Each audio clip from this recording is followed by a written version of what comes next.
Hello, it is currently, well, Saturday, the 12th of April, 2008.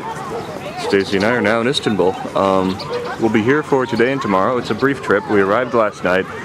This is in the context of the audit work I'm doing in Izmir, which is an hour plane ride south along the Aegean coast. So I'm here for 2 weeks, but we'll only have 2 days in Istanbul, so we're trying to make the most of it to that end. What you're looking at now is an obelisk that was initially constructed in Egypt 1,500 years before Christ. So yeah, if you think about that, this thing's 3,500 years old. It's reputed to be the oldest monument in Istanbul, and of course Istanbul has been a city of I don't know what I'm trying to say, empires and the like for nearly 2,000 years. So the city is just weighted down with massive architectural achievements. So as you can see, it's pretty clearly Egyptian, right? Yeah, I thought so. What little I know, I mean, it screams hieroglyphs to me. Anyway, so as we go from the Theodosus monument, obelisk as it's called, to my left is something we're totally dwarfed by, which is the Blue Mosque. This was built in approximately 1500 AD, so, you know, about 3,000 years younger than the obelisk we were just looking at. And it was built by the Sultan of the Ottoman Empire to rival, well, you can't see it real well, there's some towers over there, a little pink hint of a dome.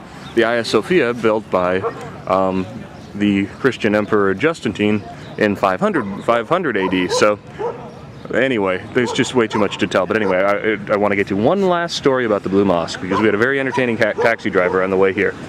We had about a 15-minute cab ride, and our taxi driver was a gregarious guy who had lots and lots and lots of stories for us. Most of the stories were related to that's this building, this, you know, things happened here. But as we were approaching this area and coming up the hill to the Blue Mosque, he talked about how he had a passenger from India yesterday, and that Indian passenger asked the driver to take him to the Blue Mosque. They get up to the Blue Mosque, and the Indian passenger says to the taxi driver, "Sir, you're cheating me." And the taxi driver says, "Well, why? What do you mean? I'm not, sir. I'm not cheating you." To which the Indian passenger says, "That mosque is not blue." And well, okay, I found that funny because the blue's on the inside, not on the outside. I don't know. Maybe you had to be in the cab for that to be funny. We're now in the courtyard of the Blue Mosque. The entrance is there for worshippers. Stacy and I, not being Muslim, we're not going in that entrance because we're not worshippers. But this is a courtyard, and this courtyard, from what the reading I've done, is supposed to be a symmetrical space to the interior of the mosque. So as you can see, I don't know, I'm having a hard time feeling like I'm capturing this on camera, but the courtyard is an immense space, and it is peaceful and majestic and overwhelming and yet understated all at the same time. It's very hard for me to articulate. But that said, you've seen the courtyard. Now let's see if this comes in on camera as you see the bulk of the mosque. So we'll be heading inside there eventually, and there's one of the 6 minarets. There's one there, you can see one behind it, and then if you were to be able to see through this wall, there's one kind of in that corner, 3 on each side for 6, which are the most minarets on a mosque in Istanbul. But then this was to be the granddaddy of all mosques, to rival the beauty of Hagia Sophia. So anyway, our next stop is inside to be corralled to the visitor's side to hopefully not be here during prayer, so we can take pictures of what is supposed to be a fabulous interior from which it gets its name, the Blue Mosque. Alright, well, I don't think I can find a place to give you the sense of the grandeur of the interior of the Blue Mosque, so here's a little bit of it.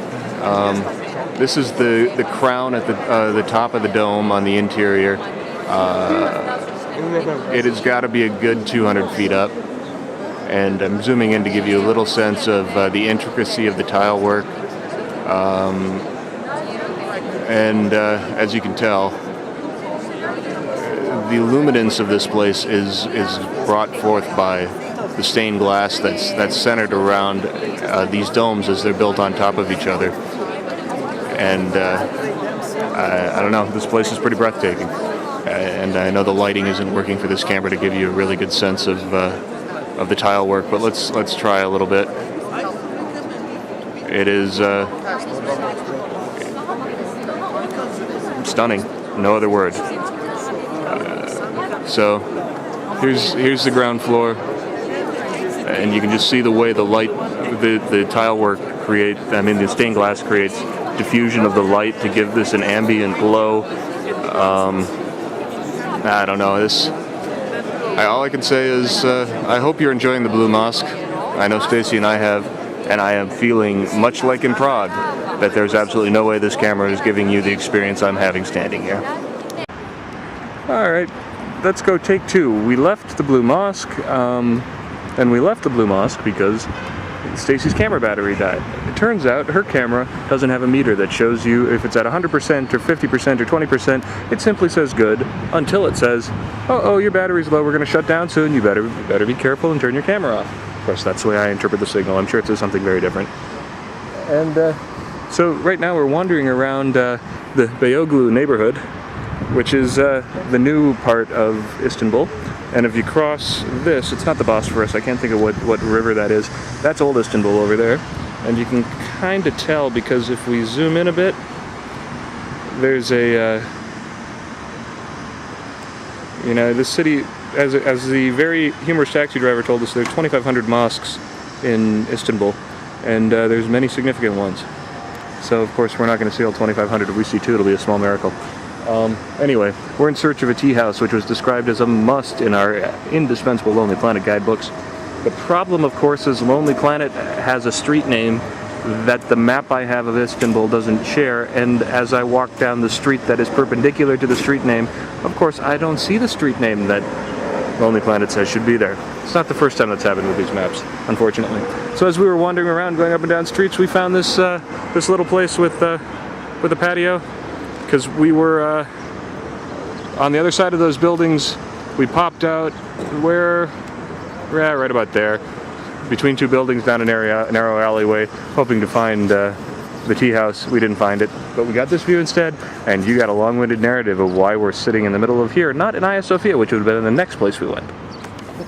Alright, now we've made it to lunch, so I just had to share this view. So, just quickly, enjoy. That's that is the Bosphorus is there. That leads out to sea. Old Istanbul is that way. So as we zoom in, that's Topkapi Palace. That's Hagia Sophia. That's the Blue Mosque. The views are amazing.